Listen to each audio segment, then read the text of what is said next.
Well, Razorback fans, the game times were released for the first three games of the Razorback football schedule. I don't really care about the times, but I do care about the games themselves. Why they're so important, let's talk about on today's Locked On Razorbacks podcast.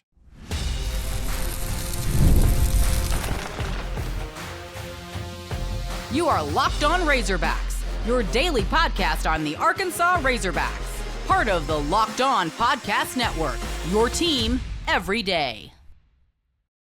And welcome into the Locked On Razorbacks podcast. I am your host, John Neighbors. I am also the host of Inside Arkansas Live, which you can catch every weekday starting at noon on Inside Arkansas and InsideArkansas.com. Hope everybody's having a wonderful Friday, as the regional will be starting up today for Arkansas baseball. We will talk about that. I know people probably thought I'd lead with that, but there'll be a reason why. But we will discuss it and also get into a little basketball. Got a chance to see John Calipari and the team in a really cool team picture. So we'll have some fun with that as well. But, I still am very fascinated by the football team. I know a lot of you may not be. I know a lot of you may not have the excitement that you maybe had before. A lot of you may not be feeling as crazy and as awesome and as pumped up as you probably hope you would or wish you would or anything like that. But it's still going to happen, and I'm still going to hope that Arkansas wins every single game. Now, we all know the schedule and what it looks like, okay? We know who Arkansas plays in the SEC. We know where they play them. We know their non-conference schedule. We know when the games are going to be had, all of those things. Well, now we officially have the game times for the first three games of the Razorback football season. Now, again, this is not anything groundbreaking as far as changing the opinions or the minds of anybody. But because of these games and their times being released, it just made me start to think about these three games themselves. Alabama A&M to start the year in Fayetteville. Arkansas State the next week in Little Rock. And then on the road against Ole Miss to start SEC play in Oxford. The Alabama A&M game will be at 3:15 p.m. Hot. The Arkansas State game in Little Rock, by the way, the Alabama A&M game on SEC Network. The Arkansas State game will be at 4 p.m. in Little Rock on the SEC Network Plus, hot. And then the Ole Miss game will be at 6 or 6:45 p.m., that is, on ESPN or SEC Network. So the Alabama A&M game, I don't know, don't care, whatever. Arkansas should win that game, should win it easily. It doesn't matter. I don't really think that they are going to lose that game or be in danger of it. I really don't. But with that Arkansas State game and that Ole Miss game, boy, you talk about setting the tone. Truly, you talk about setting the tone. I think about Sam Pittman since he's been at Arkansas and how the years have usually started. And I've made the argument that the season has started usually better than how the season ended for Sam Pittman. And just to give you an example of this, Arkansas in Sam Pittman's first year, I know it was the 10-game SEC schedule and COVID and all that stuff, but Arkansas started the year 3-3. Then they lost their final four games to Florida, to LSU, to Missouri, and then to Alabama. So started better than how they finished. Now, 2021, 2022 may be a slight exception to the rule, but they did start 4-0. Number 8 in the country. Then they played Georgia and they got smoked. And they lost to Ole Miss and they lost to Auburn at home. But then they beat UAPB, they beat Mississippi State, they beat LSU, they lost to Bama by a touchdown and then beat Missouri. So that was Sam Pittman's best year, his best season. And you can make an argument that it finished stronger, but you could also make the argument that it started just fine. I mean, you beat Texas A&M finally. So, that could be the exception to the rule, but I still believe you were in a better spot as the way you started. Now let's go to the next season. You started by beating Cincinnati, a playoff team, or the team that just went to the college football playoff the previous year. You beat South Carolina pretty handedly. Then you beat Missouri State. And you should have beaten A&M, but you didn't. So it kind of put a damper into things. And then it just kind of went bleh. You had at the end of the season, you beat BYU and Auburn. Auburn was terrible, and BYU you took care of, but then you lost to Liberty at home. Lost to LSU in the cold by 3. You beat the crap out of Ole Miss, but then you lost to Missouri. So again, I'd hear arguments, but to me, I just feel like you started better than what you finished. So let's go to the next season when you went 4-8. Well, you started the year. I don't even know if you can say you finished better than what you started, because I really don't think you started or finished very well. But Western Carolina and Kent State, you won both those games. Then you lost to BYU, LSU, A&M, Ole Miss, Alabama, Mississippi State, all in a row. Now, you ended with beating Florida on the road in overtime, but you got smoked by Auburn at home. You beat Florida International and then got smoked by Missouri. So I don't think that you finished as good as you started. And finally, I know we're going through a lot here. Last season, you started off where you smoked UAPB. You should have beaten Oklahoma State, but you didn't on the road. But hey, it's still part of it. You squeaked by UAB, but then you beat Auburn. You lost close to Texas A&M, and then you beat Tennessee. That was your first, 6 games? Flying high, and then you're going into a bye week. Felt like, hey, maybe this is this thing you can kind of break through in. But then you ended the year where you get smoked. LSU at home, you beat Mississippi State handedly on the road, but then you get smoked by Ole Miss. You lose to Texas. You beat Louisiana Tech, but then you lose to Missouri once again. So I bring all of that up because the start of the season always goes a lot better, or at least somewhat better than what it does at the end of the year for Sam Pittman and this Razorback team. And a lot of that has to do with scheduling. Let's be honest. Because at the end of the year, you're playing usually mostly SEC teams and some of your better SEC teams that you're going to be facing. But this particular year is different because of how the schedule's set up and the type of non-conference opponents you're going to be playing, to where the front end of your schedule, you could make the argument. I don't even think it is argument. The front end of your schedule is the most difficult part of it. Because not only do you have Alabama A&M and Arkansas State and Little Rock, and then you got at Ole Miss, but then you go to Memphis the next week. Then you get Notre Dame at home and then at Tennessee. Sheesh. Granted, there's a bye week in there between Notre Dame and Tennessee, but sheesh. Those are your first 6 games. Then after that, you get A&M at home in Fayetteville, finally. I'm not saying that's going to be easy, but how are they going to be one of the best teams in the country? Don't know. They'll be better than you. But then you have them. Auburn at home, winnable, maybe. Mississippi State at home, winnable, maybe. At LSU and at Texas is going to be tough, but then Missouri at home, who knows? So the point is that the schedule is very different now. And y'all all know how I feel about this upcoming season, about how I want them to do really well, and I want to keep reiterating that. I'm hoping they do well. I'm hoping they win all their games. I said it before. I would much rather them go 8-4 and Pittman keep his job than them go 4-8 and Pittman lose his job. I would rather have that. But it's going to be about the start of this schedule. It's going to be the main thing that you are going to have to, if you want to have a good year, if Pittman, you want to keep your job, you want to make everybody believe in you once again, you got to get off to a good start. Doesn't mean you'll finish strong because you haven't really much.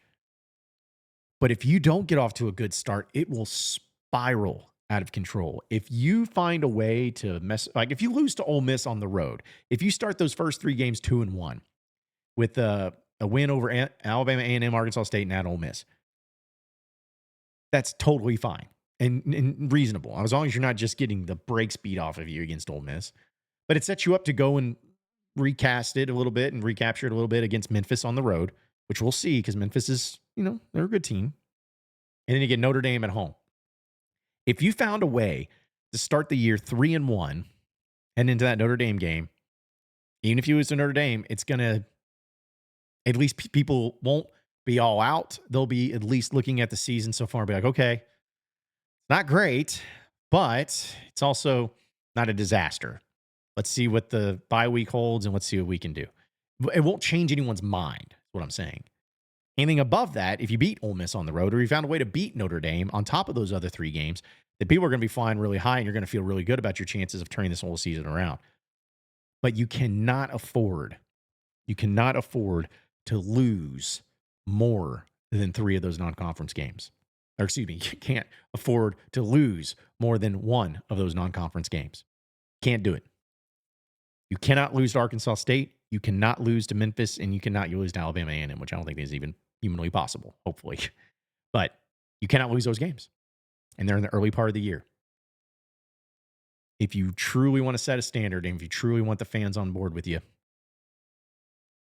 start strong, start real strong, and people will believe in you. But if you drop one of those bad losses in the beginning part of the year, people will jump ship like crazy.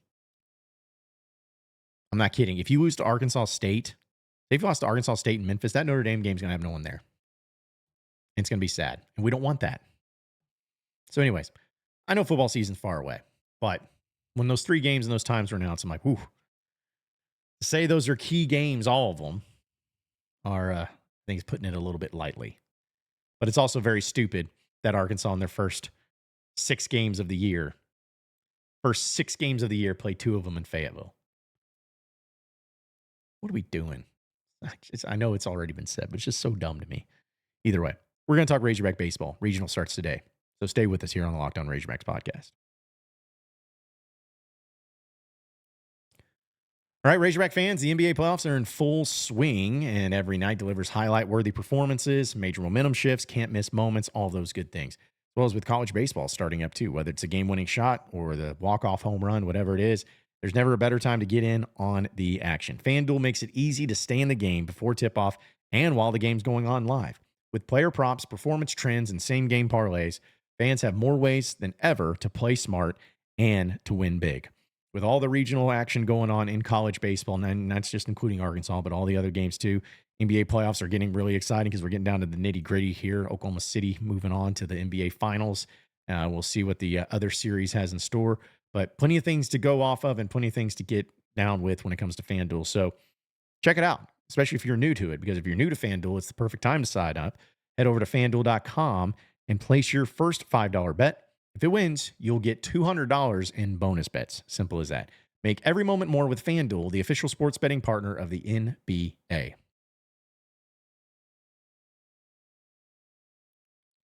All right, so moving on into the next segment of the Locked On Razorbacks podcast. Razorback baseball. I don't know if y'all heard about this. They're doing this thing called the Regional in Baum Walker starting today, 2 p.m. Arkansas will be facing off against North Dakota State, who is 20-32. I am not trying to throw stones or shade or anything like that. But today should be a game that Arkansas wins blindfolded. Should be. We saw that Aiden Jimenez is getting the start. Kind of shocking, but not in a bad way. Just a little surprising that they're going that route. I'm good with it. Fine with it. You know, you don't want to start your ace. You don't want to get that going. But either way, it's happening today at 2 p.m. It'll be on ESPN Plus. And then the winner will play at 8 p.m. tomorrow night. So if Arkansas takes care of business like they should, they'll get plenty of rest time and getting ready for the matchup between whoever wins the Kansas, who's the 2 seed, and the Creighton 3 seed team. So whoever loses, though, will be in that elimination game at 2 p.m. Tomorrow. So, yeah, that's kind of how the regionals go. You know, I don't think it's anything new if you've been following along with it or anything like that, but it should be pretty fascinating to see how it all goes down. But either way, what I'm about to say is not going to be one of the most groundbreaking, hot take, holy crap, I can't believe he said that type of things, but I think it needs to be said and reiterated once again. Some of you may think I'm dramatic at times. You may think that I like to go over the top with emotions because I'm a fan, and that's what gets people to click on my stuff, which I disagree on. I just tried to share my opinion and, you know, stay true to it. But either way, there is no doubt, no question, no possible alternative. The Arkansas Razorbacks have to win this regional. Have to win this regional. Obviously, I believe they should and have to get to Omaha, you know, to take it another step.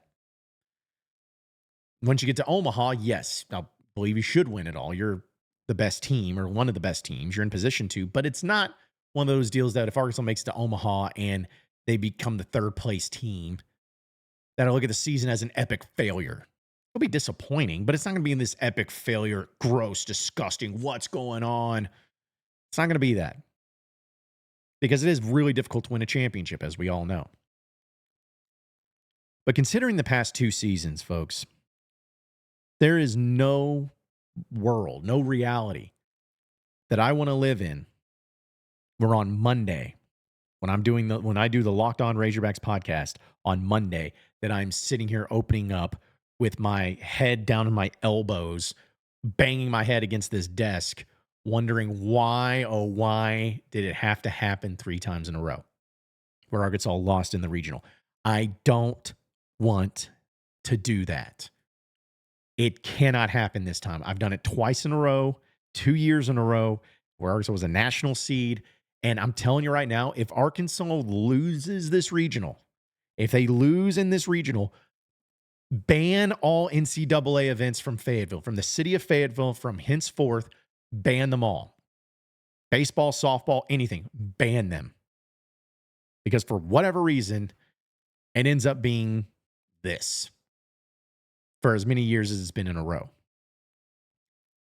Now, I am confident that Arkansas will win this. I want to be clear on that. I'm predicting Arkansas to win this. In fact, I'm predicting Arkansas to sweep this regional. I don't expect them to lose any of the games. Maybe I'm overconfident. Maybe I'm too cocky. Maybe I'm, taking crazy pills because, hey, the Arkansas, they probably should have done that previous years too, but they didn't. So what gives? Maybe so. But the most important thing about this regional is, of course, winning your games. And Arkansas winning today, yes. But they're going to win today.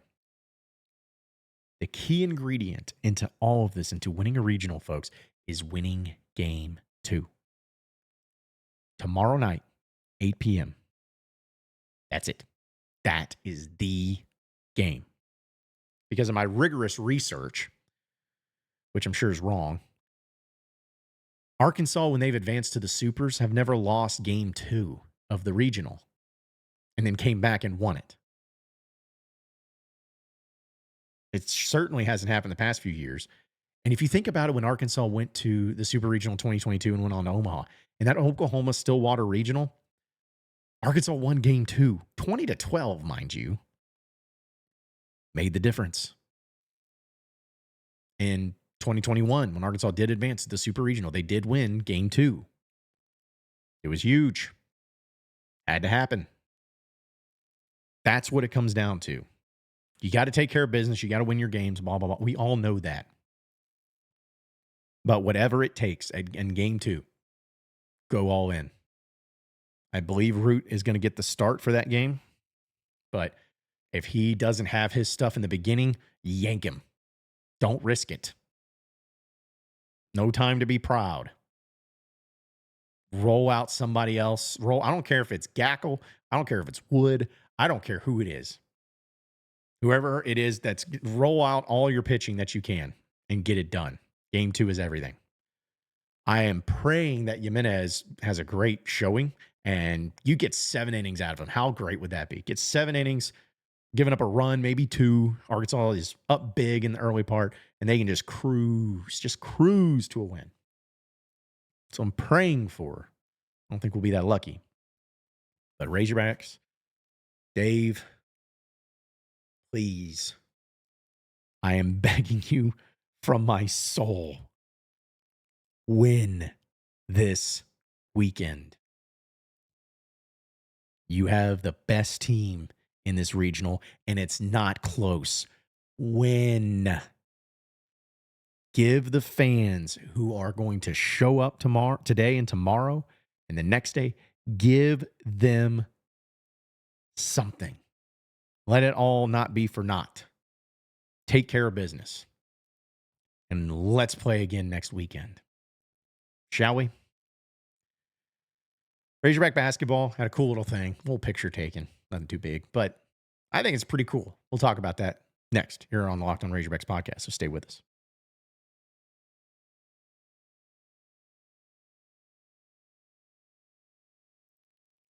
All right, so final segment here on the Locked On Razorbacks podcast. I always love the content that gets put out there from Razorback basketball. Anything with Cal, John Calipari. Like last night, I saw that Cal and his son Brad were golfing with John Daly and John Daly Jr. at the Blessings. Just cool stuff. Little things like that. I just think it's really cool.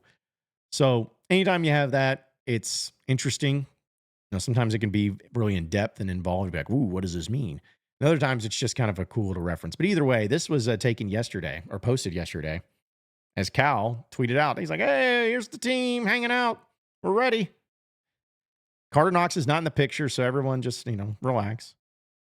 But you got the 2 new freshmen. You got, of course, the 2 transfers and Ewan as well as Pringle. You got Trevin Brazile with a new haircut there in the middle. Look like you got the buzz cut going on.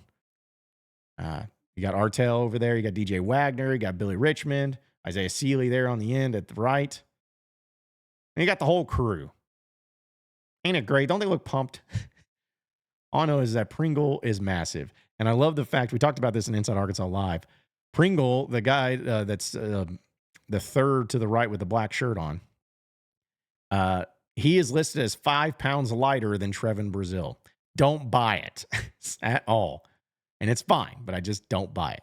Either way, I love this picture, and I love to see it, and I think it's so fun that the team is involved. And again, when Carter gets back, we're going to have, I'm sure, some great content on the social media team from that. When they go through those practices, Cal's going to do his stuff. I know that he's excited about it. I'll be curious of when we actually hear from him. It may not be till SEC basketball media days for all we know, which is fine. I mean, I'm not saying I have to hear from him, but it's exciting. And I think right now where it stands, everyone's is excited about Razorback basketball more so than any sport. I know people are pumped by baseball, and that's not an insult towards baseball. I think people are excited, but they're anxious because of the postseason and everything. Basketball is just a sheer energy, sheer excitement, sheer, hey, let's see what happens here again. Because we got John Calipari as our coach. There's just an element to that, and that's what makes it a lot of fun. So can't wait for the season to get started. But let's go win a College World Series title before that happens, shall we? Appreciate each and every one of you listening in and watching into the Locked On Razorbacks podcast. Be sure to like and subscribe to the podcast on iTunes or on Google Play. You can also get after me on Twitter at John Neighbors Show for any questions, comments, concerns that you may have. Keep it going from there. Same podcast time, same podcast channel. Tomorrow afternoon. Actually, no, it won't. Monday afternoon. Hey, have a great weekend, everybody. We'll see you then.